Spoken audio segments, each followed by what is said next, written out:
प्रधानमंत्री नरेंद्र मोदी ने 30 मई 2025 को बिहार के कराकट में आयोजित एक कार्यक्रम में राज्य को 48,520 करोड़ की विकास परियोजनाओं की सौगात दी है। यह कदम आगामी विधानसभा चुनावों के मद्देनजर बिहार में बुनियादी ढांचे के क्षेत्र में महत्वपूर्ण सुधारों की दिशा में उठाया गया है। अब हम आगे प्रमुख परियोजनाएं और उनके उद्देश्य के बारे में बात करेंगे। सबसे पहला, पटना एयरपोर्ट का नया टर्मिनल। प्रधानमंत्री ने पटना के जयप्रकाश नारायण अंतर्राष्ट्रीय हवाई अड्डे के नए टर्मिनल का उद्घाटन किया। यह परियोजना राज्य की हवाई यात्रा सुविधाओं को बेहतर बनाने और पर्यटन को बढ़ावा देने के लिए महत्वपूर्ण है। दूसरा, सड़क और परिवहन परियोजनाएं। प्रधानमंत्री ने पटना गया डोभी 4 लेन सड़क, पटना आरा सासाराम ग्रीनफील्ड कॉरिडोर और रामनगर कच्ची दरगाह 6 लेन सड़क जैसी प्रमुख सड़क परियोजनाओं का शिलान्यास किया। इन परियोजनाओं से राज्य में सड़क परिवहन की सुविधा में सुधार होगा और आर्थिक गतिविधियां बढ़ेंगी। रेलवे परियोजनाएं। रेल मंत्री अश्विनी वैष्णव ने बिहार में रेलवे की 98 स्टेशन के पुनर्विकास, 1832 किलोमीटर नई रेलवे लाइनों के निर्माण और 676 किलोमीटर रेलवे ट्रैक के दोहरीकरण और विद्युतीकरण की योजनाओं की घोषणा की। इनसे राज्य में रेलवे नेटवर्क की क्षमता और सेवाओं में सुधार होगा। ऊर्जा और औद्योगिक परियोजनाएं। बिहार के ऊर्जा क्षेत्र में 21,400 करोड़ की लागत से भभुआ में 2,400 मेगावाट का नया पावर प्लांट स्थापित किया जाएगा। इसके अलावा गया में अमृतसर कोलकाता औद्योगिक गलियारे के तहत औद्योगिक नोड की स्थापना भी प्रस्तावित है। अब आते हैं कृषि और उर्वरक परियोजनाओं पर। बिहार के कृषि क्षेत्र में सुधार के लिए 7,042 करोड़ की लागत से बरौनी में हिंदुस्तान उर्वरक और रसायन लिमिटेड HURL का संयंत्र स्थापित किया जाएगा। यह परियोजना किसानों को उर्वरक की नियमित आपूर्ति सुनिश्चित करेगी और उनकी आय में वृद्धि करेगी। यह विकास पैकेज प्रधानमंत्री मोदी की बिहार में NDA सरकार के साथ गठबंधन की पुनः स्थापना के बाद आया है। मुख्यमंत्री नीतीश कुमार और उप मुख्यमंत्री सम्राट चौधरी जैसे नेताओं की उपस्थिति ने इस कार्यक्रम को राजनीतिक दृष्टिकोण से भी महत्वपूर्ण बना दिया। प्रधानमंत्री मोदी ने अपने संबोधन में विपक्षी दलों पर भी निशाना साधा और राज्य के विकास में उनकी भूमिका पर सवाल उठाए। भारत के पहले स्वदेशी विमान वाहक पोत INS विक्रांत पर सवार होकर रक्षा मंत्री राजनाथ सिंह ने पाकिस्तान को चेतावनी देते हुए कहा कि अगर ऑपरेशन सिंदूर में भारतीय नौसेना ने पूर्ण कार्रवाई की होती तो पाकिस्तान का हाल 1971 से भी बदतर होता। उन्होंने कहा कि 1971 में जब नौसेना ने कार्रवाई की थी तब पाकिस्तान 2 हिस्सों में बंट गया था, बट ऑपरेशन सिंदूर में नौसेना सक्रिय रूप से जुड़ती तो वो 4 हिस्सों में बंट सकता था। ऑपरेशन सिंदूर के दौरान भारतीय नौसेना ने बिना गोली चलाए पाकिस्तान की नौसेना को बंदरगाहों में कैद रखा और समुद्री सीमाओं की निगरानी की। रक्षा मंत्री ने कहा कि नौसेना की आक्रामक तैनाती, समुद्री प्रभुत्व और तैयारी ने पाकिस्तान को चुनौती देने से रोक दिया। INS विक्रांत की कैरियर बैटल ग्रुप तैनाती ने पाकिस्तान को मनोवैज्ञानिक रूप से झटका दिया, जिससे वे खुले समुद्र में आने की हिम्मत नहीं कर पाए। ऑपरेशन के 96 घंटे के अंदर नौसेना ने कई मिसाइल परीक्षण किए, जिससे भारत की तैयारियों और शक्ति का प्रदर्शन हुआ। राजनाथ सिंह ने नौसेना के जवानों को चेताया कि आगे यदि पाकिस्तान ने कोई दुस्साहस किया तो इस बार नौसेना भी पूरी ताकत से जवाब देगी। उन्होंने INS विक्रांत को भारत की आत्मनिर्भर रक्षा क्षमताओं का प्रतीक बताया और बताया कि जल्द ही इसमें राफेल मरीन लड़ाकू विमान भी शामिल किए जाएंगे, जिससे इसकी मारक क्षमता और बढ़ेगी।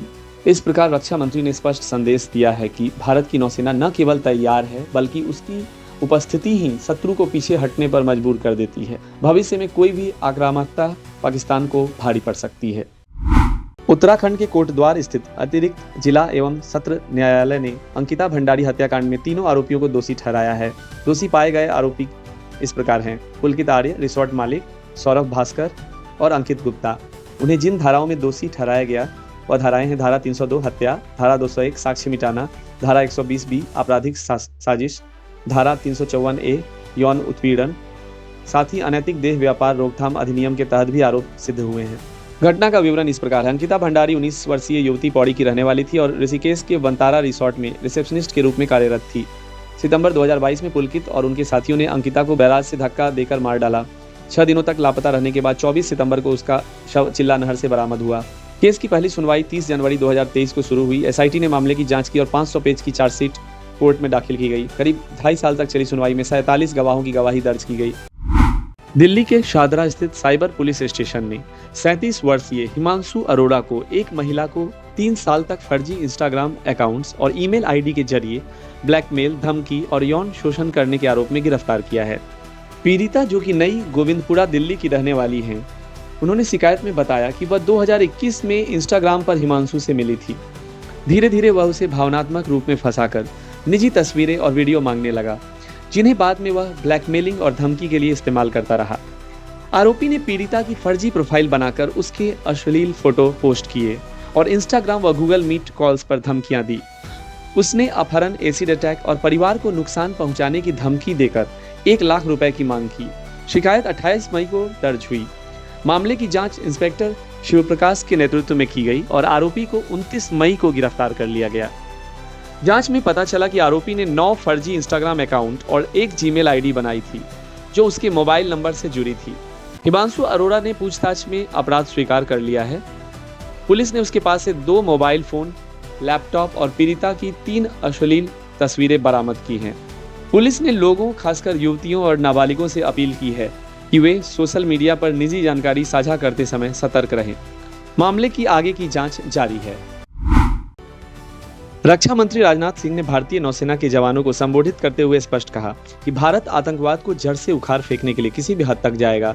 उन्होंने कहा कि ऑपरेशन सिंदूर सिर्फ एक सैन्य कार्रवाई नहीं, बल्कि आतंकवाद के खिलाफ भारत का सीधा और निर्णायक हमला है। यदि पाकिस्तान किसी भी प्रकार की गैर कानूनी या आतंकी हरकत करता है तो उसे भारतीय नौसेना की पूरी ताकत का सामना करना पड़ेगा। राजनाथ सिंह ने पाकिस्तान को चेतावनी दी कि अब आतंकवाद का बढ़ावा देने का समय समाप्त हो चुका है। यदि पाकिस्तान भारत पर कोई आतंकी हमला करता है तो उसे इसका कठोर जवाब मिलेगा। उन्होंने यह भी कहा कि भारत को अब सीमा पार और समुद्र दोनों ओर आतंकवादियों के खिलाफ कार्रवाई करने की पूरी स्वतंत्रता है और दुनिया अब भारत के आतंकवाद विरोधी रुख को मान्यता दे रही है। रक्षा मंत्री ने आतंकियों हाफिज सईद और मसूद अजहर को भारत को सौंपने की मांग की और कहा कि अगर पाकिस्तान बातचीत चाहता है तो उसे पहले इन आतंकियों को सौंपना होगा। उन्होंने बताया कि ऑपरेशन सिंदूर के दौरान भारतीय नौसेना की तैनाती ने पाकिस्तानी नौसेना को बंदरगाहों से बाहर निकलने से रोक दिया और नौसेना ने 96 घंटे के अंदर मिसाइल और टारपीडो से प्रभावी कार्रवाई कर अपनी तैयारियों का प्रदर्शन किया। Karnataka film chamber of commerce KFCC ने अभिनेता कमल हासन की फिल्म ठग लाइफ की कर्नाटक में रिलीज पर प्रतिबंध लगा दिया है। यह निर्णय अभिनेता द्वारा कन्नड़ भाषा पर दिए गए विवादित बयान के चलते लिया गया, जो उन्होंने हाल ही में चेन्नई के फिल्म के ऑडियो लॉन्च के दौरान दिया था। कमल हासन ने कथित रूप से कहा था, कन्नड़ भाषा तमिल से उत्पन्न हुई है, जिससे कन्नड़ भाषी समुदाय की भावनाएं आहत हुई। इस बयान पर कर्नाटक रक्षण वेदिका और अन्य कन्नड़ संगठनों ने विरोध जताया और माफी की मांग की। KFCC प्रतिनिधि सारा गोविंदू ने कहा कि जब तक कमल हासन सार्वजनिक रूप से माफी नहीं मांगते, फिल्म को रिलीज नहीं किया जाएगा। उन्होंने कहा, कमल हासन ने अब तक सॉरी तक नहीं कहा है। हम रक्षण वेदिका और अन्य संगठनों के साथ खड़े हैं। मुख्यमंत्री सिद्धारमैया ने कमल हासन की आलोचना करते हुए कहा, कन्नड़ की लंबी ऐतिहासिक विरासत है और कमल हासन इससे अनजान है। विधायक रिजवान अरशद ने भी हासन के बयान को दुर्भाग्यपूर्ण बताया और कहा कि ऐसे समय में जब देश को एकता की जरूरत है, ऐसे बयानों की कोई आवश्यकता नहीं। ठग लाइफ एक मणिरत्नम निर्देशित फिल्म है जिसमें कमल हासन, त्रिशा कृष्णन और सिलंबरासन TR प्रमुख भूमिकाओं में हैं। कर्नाटक के उप मुख्यमंत्री DK शिवकुमार ने कहा है कि तटीय कर्नाटक में हाल की सांप्रदायिक हिंसा ने क्षेत्र को गंभीर नुकसान पहुंचाया है। इससे राज्य और स्थानीय विकास दोनों पर बुरा असर पड़ा है। दक्षिण कन्नड़ जिले में कोलथमाजल अडूर मंगलुरु क्षेत्र में एक पिकअप ड्राइवर की हत्या की गई, जिससे क्षेत्र में तनाव फैल गया। शिव कुमार ने कहा, यह सिर्फ 2-4 मौतों का मामला नहीं है, यह पूरे क्षेत्र के लिए बड़ा झटका है। लोग डरे हुए हैं और व्यापारी निवेश करने में हिचक रहे हैं। हमने सभी वर्गों की सुरक्षा के लिए कदम उठाए हैं। पार्टी की एक टीम भी जमीनी हालात का जायजा लेने भेजी गई है। उन्होंने बीजेपी और अन्य संगठनों पर सांप्रदायिक माहौल भड़काने का आरोप लगाया और कहा कि इससे युवा रोजगार की तलाश में पलायन कर रहे हैं। स्थानीय अधिकारियों की निष्क्रियता पर उन्होंने कहा, हमने इसे गंभीरता से लिया है, अधिकारियों को जवाबदेह बनाया जाएगा। कर्नाटक के मंत्री और दक्षिण कन्नड़ जिले के प्रभारी मंत्री दिनेश गुंडू राव ने कहा कि कुछ स्वार्थी तत्व जिले को सांप्रदायिक प्रयोगशाला बना रहे हैं। उन्होंने बताया कि सरकार ने सांप्रदायिक हिंसा रोकथाम बल कम्युनल वायलेंस प्रिवेंशन फोर्स का गठन किया है। दिल्ली पुलिस की स्पेशल सेल ने राजस्थान के डीग से गिरफ्तार कथित पाकिस्तानी जासूस कासिम से पूछताछ शुरू कर दी है। जांच में पता चला कि वह पहलगाम हमले से 1 हफ्ता पहले भारत लौटा था। कासिम को पाकिस्तान से जासूसी के बदले लगभग 2 लाख पाकिस्तानी रुपए किस्तों में मिले। उसने पूछताछ में बताया कि जैसे ही भारत में जासूस पकड़े जाने लगे, उसने अपने मोबाइल से सारे डेटा डिलीट कर दिए। पुलिस अब उसके मोबाइल की फॉरेंसिक जांच करवा रही है और कॉल डिटेल रिकॉर्ड CDR से भारत में उसके संपर्कों का पता लगाने की कोशिश कर रही है। पुलिस सूत्रों के मुताबिक कासिम के रिश्तेदार पाकिस्तान में रहते हैं, वहीं उसने ISI के संपर्क में आकर जासूसी की ट्रेनिंग ली। कासिम का भाई अनीस पहले से आईएसआई के लिए काम कर रहा है और फिलहाल फरार है। उसे सेना से संपर्क बनाने और पकड़े न जाने की विशेष ट्रेनिंग भी दी गई। ऑपरेशन सिंदूर के बाद देश भर में पाकिस्तानी जासूसों की गिरफ्तारी तेज हो गई है। हाल ही में यूट्यूबर ज्योति मल्होत्रा को भी इसी मामले में हरियाणा पुलिस ने गिरफ्तार किया है, जिनकी सुनवाई 9 जून को होगी। यह मामला सुरक्षा एजेंसियों के लिए एक बड़ा अलर्ट है और इसकी जांच जारी है।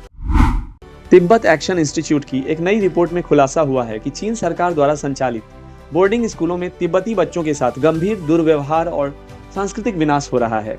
लगभग 10 लाख तिब्बती बच्चे, जिनमें 4 साल तक के छोटे बच्चे भी शामिल हैं, उनको जबरन और परिवार से अलग कर बोर्डिंग स्कूलों में रखा गया है। इन स्कूली बच्चों में बच्चों को शारीरिक और मानसिक शोषण के साथ चीनी कम्युनिस्ट पार्टी के प्रति वफादारी सिखाने की वैचारिक ट्रेनिंग दी जा रही है। डॉक्टर ग्याल लो, जो तिब्बत से भागे हैं और शिक्षा विशेषज्ञ भी हैं, उन्होंने कहा, ये स्कूल शिक्षा केंद्र नहीं बल्कि राजनीतिक पुनर्निर्माण के केंद्र हैं। इससे तिब्बती भाषा और संस्कृति एक पीढ़ी के भीतर समाप्त हो सकती है। तिब्बती भाषा को स्कूल पाठ्यक्रम से हटा दिया गया है और उसकी जगह मंदारिन और विचारधारा पढ़ाई जा रही है।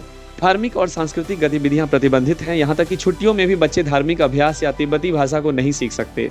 माता पिता को बच्चों से मिलने या बात करने की अनुमति नहीं है, जिससे बच्चे भावनात्मक संकट में हैं। संस्थानों की मांग यह है कि चीन से इन जबरन बोर्डिंग स्कूलों को बंद करने की अपील की गई है। संयुक्त राष्ट्र और वैश्विक सरकारों के इस मुद्दे पर जांच और हस्तक्षेप की मांग की गई है। मानसिक स्वास्थ्य, दुर्व्यवहार और रहस्यमयी मौतों की भी जांच जरूरी बताई गई है। 2021 में आई इस संस्था की रिपोर्ट ने पहली बार अंतर्राष्ट्रीय ध्यान खींचा था। इस नए खुलासे से तिब्बती बच्चों की सांस्कृतिक और धार्मिक पहचान के खतरे की ओर अधिक उजागर किया गया है। यह रिपोर्ट चीन के तिब्बती बच्चों पर किए जा रहे सांस्कृतिक हमले को उजागर करती है और वैश्विक हस्तक्षेप की मांग करती है, ताकि तिब्बत की विशिष्ट पहचान को बचाया जा सके। बॉलीवुड की बहुप्रतीक्षित फिल्म माँ का ट्रेलर हाल ही में जारी किया गया है, जिसमें काजोल एक शक्तिशाली और भावनात्मक किरदार में नजर आ रही है। यह फिल्म एक माइथोलॉजिकल हॉरर थ्रिलर है जो शैतान फिल्म के यूनिवर्स में है। माँ में काजोल एक माँ की भूमिका में है जो अपनी बेटी को एक राक्षस से बचाने के लिए संघर्ष करती है। फिल्म का ट्रेलर एक शक्तिशाली और भावनात्मक कहानी का संकेत देता है, जिसमें काजोल को माँ की भूमिका में दर्शाया गया है। इसमें काजोल और उनकी बेटी दोनों को राक्षसों से घिरा हुआ दिखाया जाता है, जो एक गहरी और रोमांचक कथा की ओर इशारा करता है। इस फिल्म के मुख्य कलाकार काजोल, रोनित राय, इंद्रनील सेनगुप्ता, केरिन शर्मा हैं। इस फिल्म की रिलीज तिथि 27 जून 2025 है। यह हिंदी, तमिल, तेलुगु, बांग्ला ये सभी भाषाओं में रिलीज होगी। इस फिल्म के निर्माता अजय देवगन और ज्योति देशपांडे हैं। इस फिल्म के निर्देशक विशाल फुड़िया हैं। इस फिल्म के लेखक साइविन क्वाड्रास हैं और इस फिल्म के संगीतकार हर्ष उपाध्याय, शिव मल्होत्रा और रॉकी खन्ना हैं। काजोल ने हाल ही में कोलकाता के प्रसिद्ध काली मंदिर में जाकर इस फिल्म के लिए आशीर्वाद लिया और इसे अब तक की सबसे मजबूत भूमिकाओं में से एक बताया।